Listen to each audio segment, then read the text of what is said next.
We're going to talk about the true story of the Three Little Pigs that we read a few days ago by John Skazeka. What we're going to talk about is the story elements. Just to review, we're going to look at the concept map that we talked about on Kidspiration.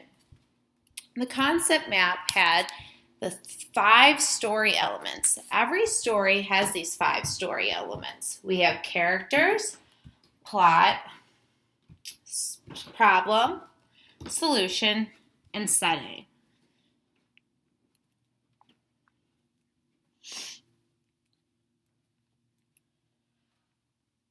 In a story, we're going to have our characters. But when we talk about characters, we want to focus on the main characters. A main character is the most important character in the story. In the true story of the Three Little Pigs, our main characters were Alexander T. Wolf and the Three Little Pigs. When looking at Alexander T. Wolf, I want you to think about how you would describe him. Was he nice or was he mean? How did he make you feel? Did he make you feel angry, sad, or happy? What about the Three Little Pigs? Which one did you feel was the smartest? Was it the first pig with the straw, the second pig with the sticks, or the third pig with the brick? Let's take some time to think about that.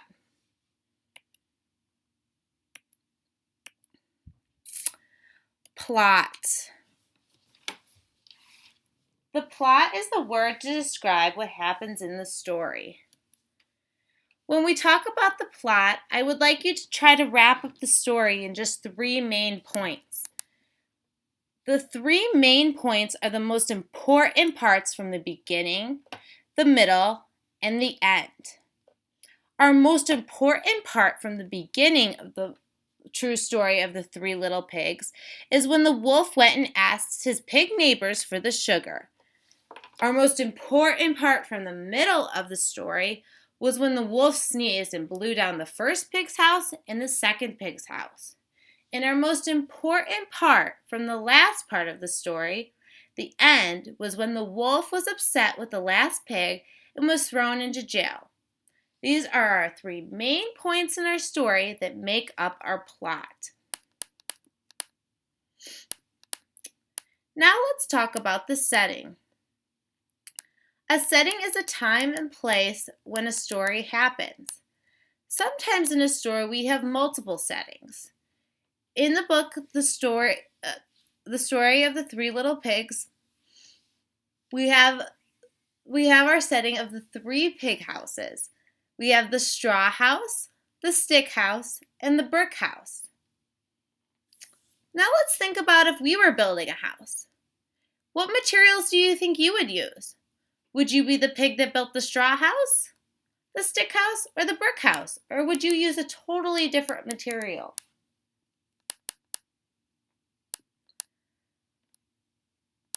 Every story has a problem and a solution. A problem is what a character wants to happen by the end of the story. And a solution is how the character chooses to solve that problem. In our story, the true story of the Three Little Pigs, the problem is the wolf needs sugar to bake the cake for his grandmother. He solves this problem by going to his neighbor's house to try to get some sugar. He doesn't end up solving it, though, because he ends up getting thrown into jail because of eating the pigs. And he never ends up getting the sugar for his cake. Next week, we're going to start talking about different types of stories. What kind of story do you think this is? Sometimes authors write to persuade, inform, and entertain. Our story, the true story of the Three Little Pigs, is written for purely entertainment. This author is not writing to persuade us of anything, and he's not writing to inform us of anything. Next week, we will touch base on more of these types of stories.